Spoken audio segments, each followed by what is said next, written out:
When I was younger, I hated walking places. Despite being the most widely used method of transportation since prehistoric fish learned to balance on their fins, I could never seem to get accustomed to it. I could walk short distances within and outside the house comfortably enough, but any time my parents needed to take me anywhere more than a few hundred metres away, I simply couldn't handle it.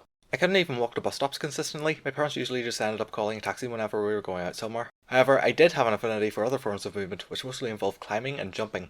I was diagnosed with ADHD when I was 6, which is relatively early, so those around me did have some idea why I was like this, but there wasn't much they seemed to be able to do about it. I'm not going to list specifics of what medications I was prescribed, partly because so many other people have made videos discussing it. Instead, I'll be talking about another attempted resolution called occupational therapy. So, OT involves getting taken in for an assessment where your motor skills are measured. These motor skills are divided into fine motor skills, mostly involving the hands, things like using scissors, cutlery and pencils, and gross motor skills, which use the whole body, such as balance, core strength, and walking. After being assessed, you're given a set of exercises to do at home, the results of which get evaluated during the next assessment. This repeats until you're considered to have improved enough to be discharged. I actually started OT about a year before my ADHD diagnosis, and went through the induction discharge cycle about 3 or 4 times. Most of my experience was focused on fine motor skills, but some of it did involve walking. I was given indoor exercises intended to strengthen my leg muscles, which didn't help much. I still couldn't walk places, and I was still tangling my limbs on every available surface. It seemed that OT couldn't solve the first problem, but it did have something to say about the second. Another part of occupational therapy involves having a sensory profile made, detailing the exact forms of stimulation your specific flavour of neurodivergence has decided you'll explode without. My sensory profile resulted in me being given a variety of large objects for me to attempt to satiate my horrendous itch for movement with. Among such objects were a yoga ball-like thing called a peanut roll, a revolving plastic orange egg with a foldable entrance that I eventually used to store my old plushies, and a spinning red seat known only as a bilbo.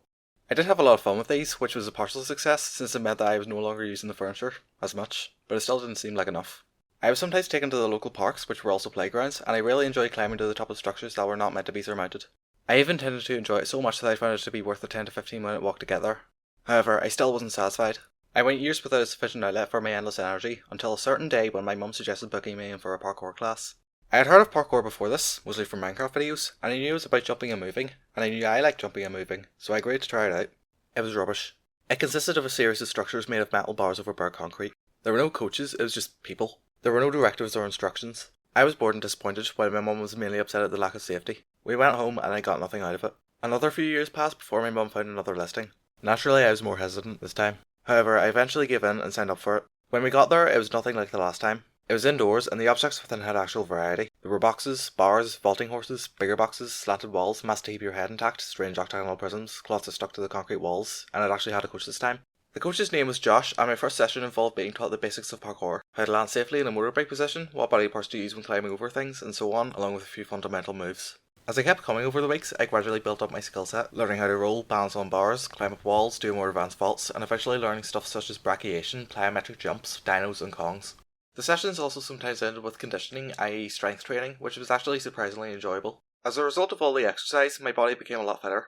Even outside of the parkour classes, I was seeing major benefits all over the place. I no longer fell over when I tripped. I could gauge what tricks I could do without getting hurt. I developed actual strength in my arms and core, and my stamina was also greatly improved, which meant I was able to walk places more easily. I still didn't particularly like going places, but I wasn't as inhibited by the limits of my legs. I was well out of occupational therapy by this point, and my life was changed for the better. Plus, I made some new friends in parkour classes. I even saw one of my classmates during one session, which was funny. I've been attending the classes for several years at this point, and while I don't consider myself extremely skilled, I'm still glad to have taken part. Thanks for watching.